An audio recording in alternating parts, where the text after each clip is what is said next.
मी सन्माननीय सौ माहेश्वरीताई नेवारे यांना आमंत्रित करतोय की त्यांनी या ठिकाणी आपल्या समाज बांधवांना या ठिकाणी हितगुज करावं.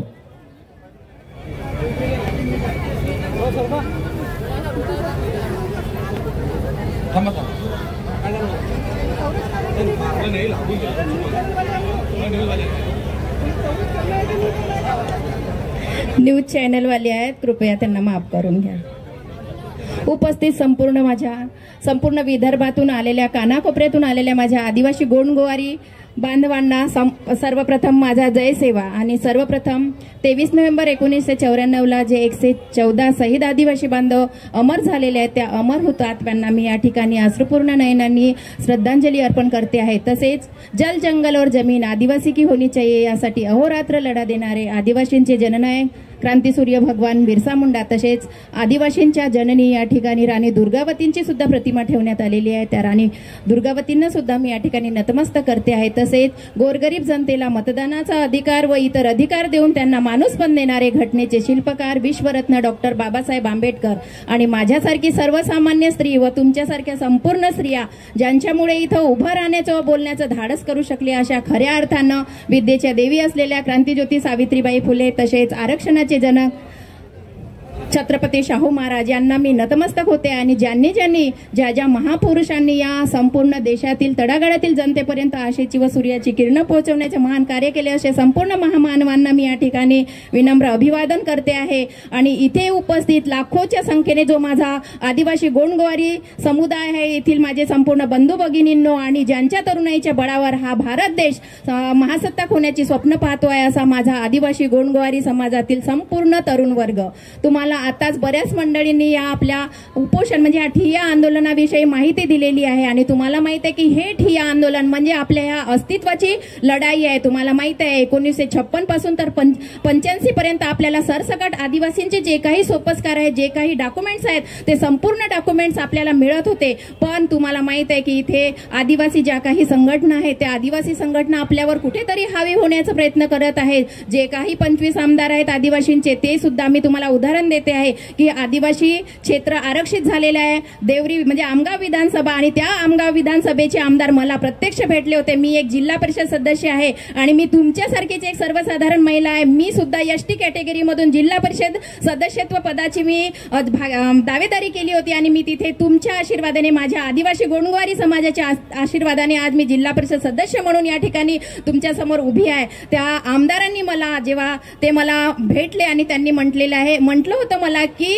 मॅडम तुमची, माहेश्वरी मॅडम, तुमची व्हॅलिडिटी म्हणजे तुमचं पद हे धोक्यामध्ये आहे. तेव्हा मी त्यांना ठणकावून सांगितलेलं होतं की माझं पद जसं धोक्यात आहे तसं तुमची येणारी उमेदवारी सुद्धा काय आहे, धोक्यामध्ये आहे. कारण माझ्या देवरी म्हणजे आमगाव विधानसभेमध्ये माझा संपूर्ण गोंडगोवारी समाज आहे आणि येत्या विधानसभेमध्ये माझा संपूर्ण आदिवासी गोंडगोवारी समाज हा तुम्हाला तुमची जागा दाखवल्याशिवाय राहणार नाही. तेव्हा त्यांनी मला रिपीट मेसेज केलं की मॅडम माझ्या बोलण्यामध्ये चुका झालेल्या आहेत, म्हणून तुम्हाला ह्या इथे महिला उपस्थित आहेत. मी सुद्धा तुमच्यासारखी सर्वसाधारण गृहिणी होती, मला सुद्धा ताकद ही तुमच्यामुळे आलेली आहे. तुमचे जे काही सपोर्ट आहे, तुमचं जे काही आशीर्वाद आहे आणि जे माझ्या 114 शहीद आदिवासी बांधवांचं जे काही आशीर्वाद आहे, त्या आशीर्वादामुळे मी या ठिकाणी तुमचं नेतृत्व करते आहे. आणि तेही तुम्हाला माहित आहे माझी व्हॅलिडिटी इनव्हॅलिड झालेली आहे. आणि या व्हॅलिडिटी इनव्हॅलिड माझं पद सुद्धा काही दिवसासाठी म्हणजे मी पदभ्रष्ट झाली होती, माझं पद सुद्धा गमावलेली होती, तरी सुद्धा मी या ठिकाणी हार मानलेली नाही आहे. कारण ही माझ्या समाजाच्या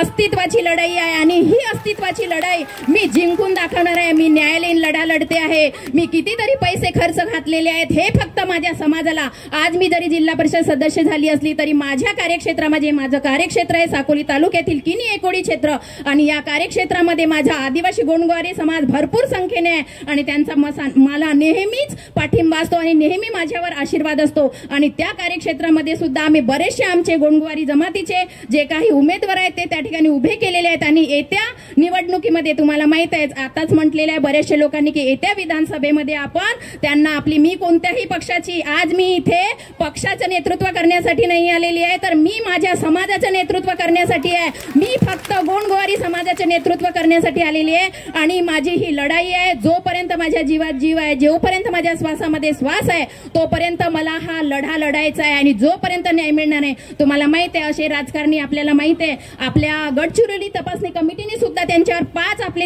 आपले ग्रामपंचायतचे सदस्य सरपंच आहेत त्यांच्यावर सुद्धा अन्याय करण्यात आलेला आहे. माझ्यावर सुद्धा कुठेतरी मला हायकोर्टामधून दिलासा मिळालेला आहे, म्हणून मी माझ्या नावासमोर जिल्हा परिषद सदस्य लावू शकते आहे, अन्यथा लावू शकलेली नसती.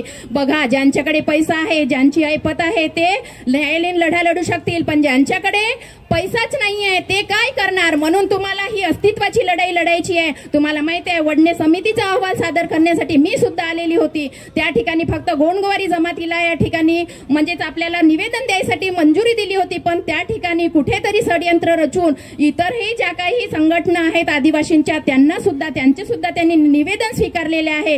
त्यामुळे ह्या सरकारवर आपल्याला काही भरोसा नाही आहे. सरकार कधी आपल्या विरोधात जाईल. यामुळे 6 तारखेला जर रिझल्ट आला नाही आपल्या बाजूने, जर आपल्या गोंडगोवाऱ्यांच्या बाजूने जर आपला निकाल आला नाही तर 7 तारखेला संपूर्ण एकच व्यक्ती नाही घरात येईल तर संपूर्ण कुटुंबाचं कुटुंब या ठिकाणी उपस्थित राहील. एवढीच मी तुम्हाला विनंती करते आहे. आणि तुमच्या बरोबर तुम्हाला माहित आहे विद्यार्थ्यांवर खूप अन्याय होत आहे, त्यांना स्कॉलरशिप मिळत नाही. मी एक उदाहरण देऊ इच्छिते की माझा मुलगा सुद्धा सिव्हिल इंजिनिअरिंग बीटेक मधून झालेला आहे. बीटेक आपलं नागपूरवरून झालेलं आहे त्याचं, आणि त्यांनी एक्झाम दिली होती, त्यांनी परीक्षा दिली होती. त्या परीक्षेमध्ये तो उत्तीर्ण झाला आणि पहिल्या क्रमांकावर तो आला.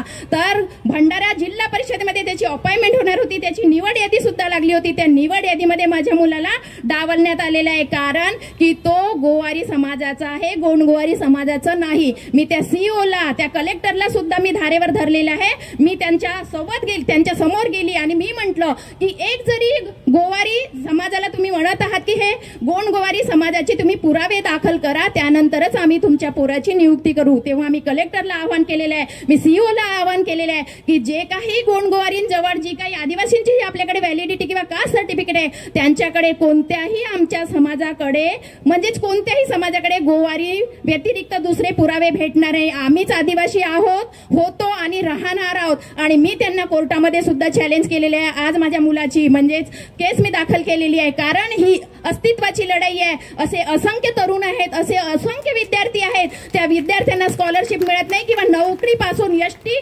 कॅटेगरीपासून आपल्याला कुठेतरी वंचित ठेवण्यात येत आहे. म्हणून माझ्या बंधू भगिनींना मी नम्र निवेदन करते आहे, नम्र विनंती करते आहे की येत्या 7 तारखेला जर आपल्याला वडणे समितीचा अहवाल आपल्या बाजूने आला नाही, पॉझिटिव्ह आलं नाही, तर ही रस्त्यावरची लढाई तुम्हाला लढायची आहे. ही आपली अस्तित्वाची लढाई आहे. आपल्या 3 पिढ्या गारद झालेल्या आहेत, पण येणारी जी पिढी आहे ती बर्बाद होऊ नये यासाठी तुम्हाला काय करायचं आहे, संघटित राहायचं आहे. आजपर्यंत आपण तुम्हाला माहित आहे की सांगितलेलं आहे इथे की ज्या काही संघटना आहेत 24 संघटना एकत्र आलेल्या आहेत, त्या संपूर्ण संघटनांना सुद्धा मी आवाहन करते आहे की हेवे दावे कुठेतरी बाजूला सारा. मीपणाची जी काही तुमच्यामध्ये मीपणा असेल की मीच मोठा मी समाजासाठी खूप काही केलेलं आहे, इथे पै हे माझ्या संपूर्ण आदिवासी गोंडगोवारी बांधवांनी संपूर्ण समाजाने इथे पै आपली खर्च केलेला आहे.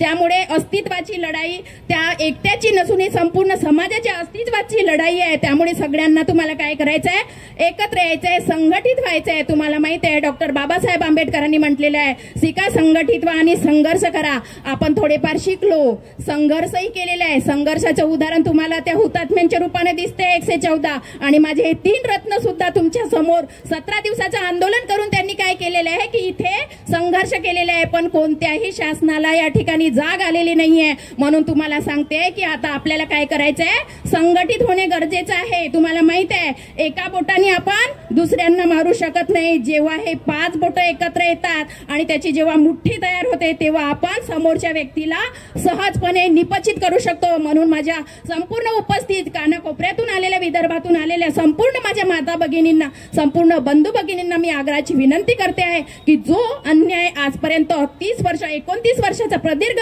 कालावधी लोटून गेलेला आहे तरी सुद्धा आपण अन्याय सहनच करतो आहोत.